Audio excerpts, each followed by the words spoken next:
बिस्मिल्लाहिर्रहमानिर्रहीम अस्सलाम वालेकुम रहमतुल्लाहि व बरकातुहू। May peace mercy and blessings of Allah सुब्हानहू व तआला be upon all of you my dear friends and viewers. आज हम एक पैराग्राफ देखते हैं। इस पैराग्राफ में हम अल्फाज के पीछे नहीं भागेंगे।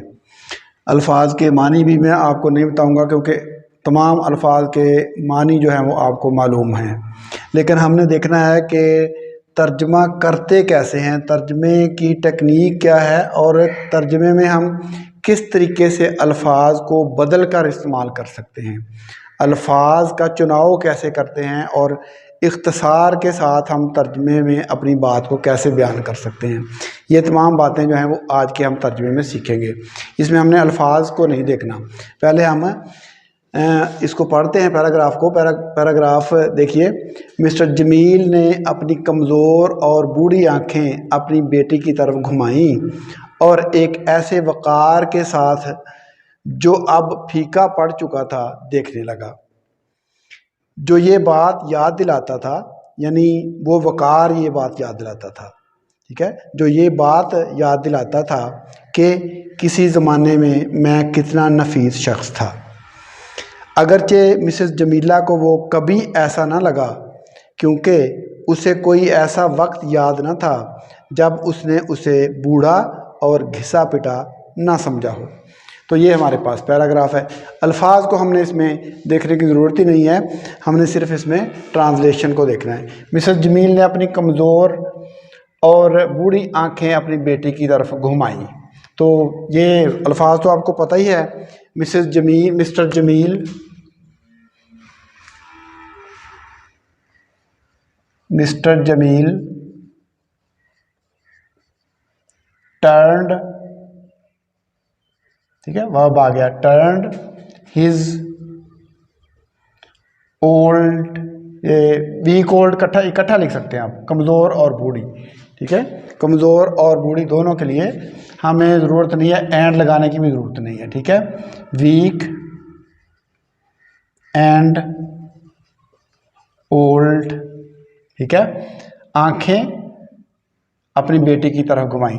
तो देखिए, Mr Jamil turned his weak and old eyes. अब देखिए यहाँ पे ऑन हिज डॉटर। अब यहाँ पे आपको ऑन अजीब लगा होगा। टर्न्ड ऑन अपनी बेटी की तरफ घुमाई आंखें, ठीक है। तो यहाँ पे आपके पास चॉइस है, ठीक है। Mr Jamil turned his weak and old eyes on his daughter. यहाँ पे टूवर्ड्स हिज डॉटर भी कर सकते हैं, ठीक है, टू हिज डॉटर भी आप लिख सकते हैं, ऑन हिज डॉटर भी लिख सकते हैं। ट्रांसलेशन में आपको यही बात समझाना मकसूद है, ठीक है। तो इसमें ट्रांसलेशन आपकी बिल्कुल दुरुस्त होगी। Mr Jamil turned his weak and old. अब वीक ओल्ड एंड ना भी यूज करेंगे तो भी कोई मसला नहीं होगा, ठीक है। Weak and old, weak old भी लिख दें आप, वीक ओल्ड आइज, दोनों से मफहूम अदा हो जाएगा। Weak and old eyes on his daughter, अपनी बेटी की तरफ उसने नज़रें जो है वो अपनी कमज़ोर और बूढ़ी नज़रें घुमाई, ठीक है। टर्न का मतलब घुमाई, सीधा साधा जब हो गया।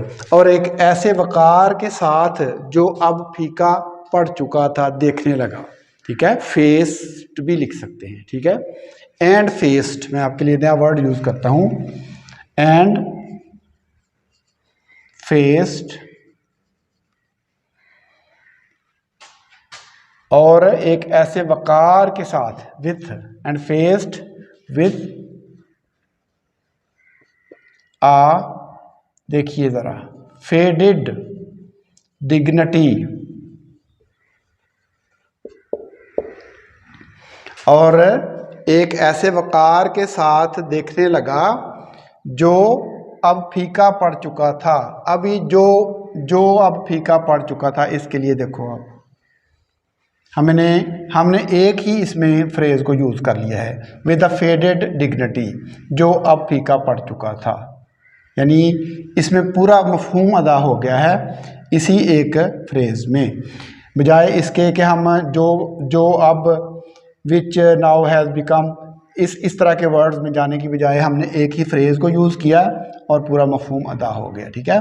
Mister Jamil turned his weak and old eyes on his daughter and faced with a faded dignity, और क्या, ऐसे वकार के साथ देखा, डिग्निटी ऐसी मतलब शान के साथ देखा, ऐसे वकार के साथ देखा जो अब क्या हो चुका था, अब फीका पड़ चुका था। फेडेड, फेडेड का मतलब फीका पड़ चुका था, मुरझा चुका था यहाँ पे। ठीक है। अल्फाज को हमने सेटल करना है। जो ये बात याद दिलाता था कि किसी ज़माने में वो मैं कितना नफीस शख्स था। अब देखिए बात वगैरह के लिए हमें वर्ड यहाँ पे कोई यूज़ नहीं करने की ज़रूरत। ठीक है। जो ये बात याद दिलाता था, जो ये चीज़ याद दिलाता था, ठीक है ना, दैट रिकॉल्ड, जो याद दिलाता था, दैट रिकॉल्ड। अब देखिए दैट रिकॉल्ड, जो ये बात याद दिलाता था, यानी रिकॉर्ड का मतलब याद दिलाना, याद दिलाता था कि किसी ज़माने में मैं कितना नफीस शख्स था। ठीक है। जो ये बात याद दिलाता था, that recalled a fine man, a fine man, he had once been. अब देखिए ट्रांसलेशन में देखिए, और एक ऐसे वकार के साथ जो अब फीका पड़ चुका था, देखने लगा, जो ये बात याद दिलाता था कि किसी ज़माने में मैं कितना नफीस शख्स था। अब देखिए इसको हमने कैसे सम अप किया है। ठीक है। तो and faced with a faded dignity, वकार जो अब फीका पड़ चुका था, that recalled a fine man, जो ये बात याद दिलाता था कि किसी ज़माने में, वंस बिन, किसी ज़माने में, ही हैड वंस बिन, कि किसी ज़माने में वो कितना नफीस शख्स हुआ करता था, शख्स था, किसी ज़माने में वो कितना नफीस शख्स था। तो दैट रिकॉल्ड, जो याद दिलाता था, that recalled a fine man, he had been, he had once been, कि किसी ज़माने में वो कितना नफीस शख्स था। ये यानी ये देखिए कि मफहूम की अदायगी कैसे हो रही है अल्फाज में, ये चीज़ आपने सीखनी है। अगरचे मिसेस जमीला को वो कभी ऐसा ना लगा, अब इसमें कॉम्प्लिकेशन में पढ़ेंगे तो आपको मुश्किल महसूस होगा। अगरचे मिसेस जमीला को वो कभी ऐसा ना लगा, तो दो दो और नॉट टू, ये लगाएं, दो नॉट टू मिसेस जमीला, अगरचे मिसेस जमीला को वो कभी ऐसा ना लगा, दो नॉट टू मिसेस जमीला, यानी मफहूम देखिए पूरा अदा हो रहा है। अब जुमले की ऊपर इंग्लिश जब बन रही है तो उसकी, उसका जो एक पैटर्न है, उसकी जो एक तरतीब है, वो भी खूबसूरत बन रही है। ठीक है। अगरचे मिसेस जमीला को ऐसा ना लगा, यानी वो कभी ऐसा ना लगा। दो नॉट टू मिसेस जमीला, यानी अगरचे वो मिसेस जमीला को कभी ऐसा ना लगा, दो नॉट टू मिसेस जमीला, क्योंकि उसे कोई ऐसा वक्त याद ना था। अब यहाँ पे क्योंकि के लिए बिकॉज भी आप बेशक यूज़ ना करें, क्योंकि की जगह पे हम हु को लगा के पिछले के साथ मिला सकते हैं। ठीक है। क्योंकि की ज़रूरत भी हमें पेश नहीं आएगी, हम सेंटेंस को पिछले के साथ मिला लेंगे और क्योंकि की बजाय हम हु को लगा के आगे जोड़ लेंगे। ठीक है। Who didn't remember a time, जिसे यानी कोई ऐसा वक्त याद नहीं था, तो who didn't remember a time, जिसे कोई ऐसा वक्त याद नहीं था। आ टाइम का मतलब कोई भी, कोई ऐसा वक्त याद नहीं था जब उसने उसे बूढ़ा और घिसा पिटा ना समझा हो। When she hadn't considered him old and घिसा पिटा क्या होता है, worn out, वर्न आउट। अब देखिए ट्रांसलेशन हमारे पास, हमने ट्रांसलेशन को किस तरीके से सम अप किया है। ठीक है, ये बिल्कुल परफेक्ट ट्रांसलेशन है। अब आपको अल्फाज का जो हेर फेर है, अल्फाज की जो तब्दीली है वो आनी ज़रूरी है। अब मिस्टर जमील ने अपनी कमज़ोर और बूढ़ी आंखें अपनी बेटी की तरफ घुमाई। Mr Jamil turned his weak and old eyes on his daughter. ठीक है, ऑन भी लगा सकते हैं इसके लिए। और क्या है, और एक ऐसे वकार के साथ जो अब फीका पड़ चुका था देखने लगा। ठीक है, देखने लगा के लिए आपको परेशान होने की ज़रूरत नहीं है, सिंपली आपने सेकंड फॉर्म यूज़ कर लेनी है।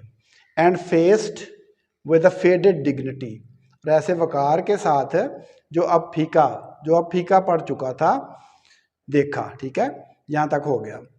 आगे देखिए, जो ये बात याद दिलाता था, दैट रिकॉल्ड, जो ये बात याद दिलाता था, इसमें दैट रिकॉल्ड में ये पूरा आ गया। ठीक है, कि किसी ज़माने में मैं कितना नफीस शख्स था। हमें मैं के लिए ही हम यूज़ कर रहे हैं।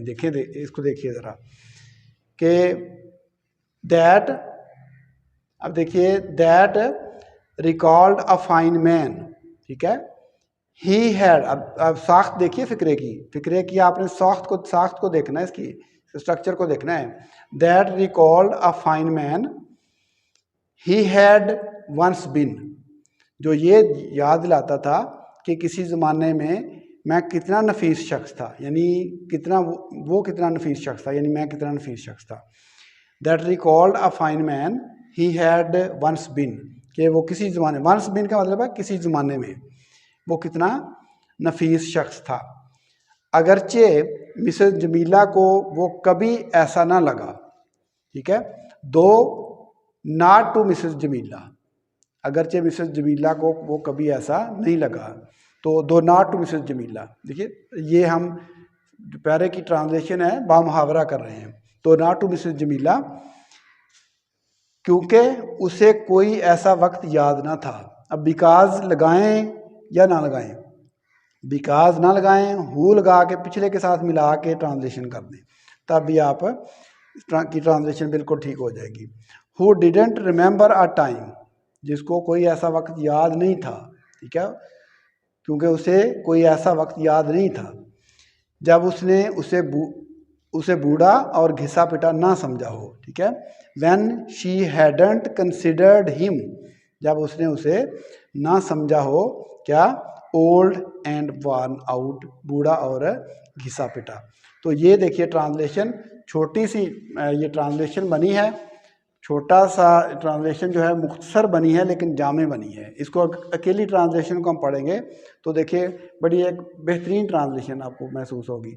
Mister Jamil turn his weak and old eyes on his daughter and faced with a faded dignity that recalled a fine man he had once been। अब ये साख्त भी देखिए जुमले की। ठीक है, that recalled a fine man, बाद में आ रहा है ये वाला फाइन मैन, देखिए बाद में हमने लिखा है that recalled a fine man he had once been, though not to Mrs. Jamila. ठीक है, अगरचे मिसेस जमीला को कभी ऐसा नहीं लगा। अब ट्रांसलेशन उर्दू में देखिए, उर्दू का स्लूब देखिए और इंग्लिश का देखिए।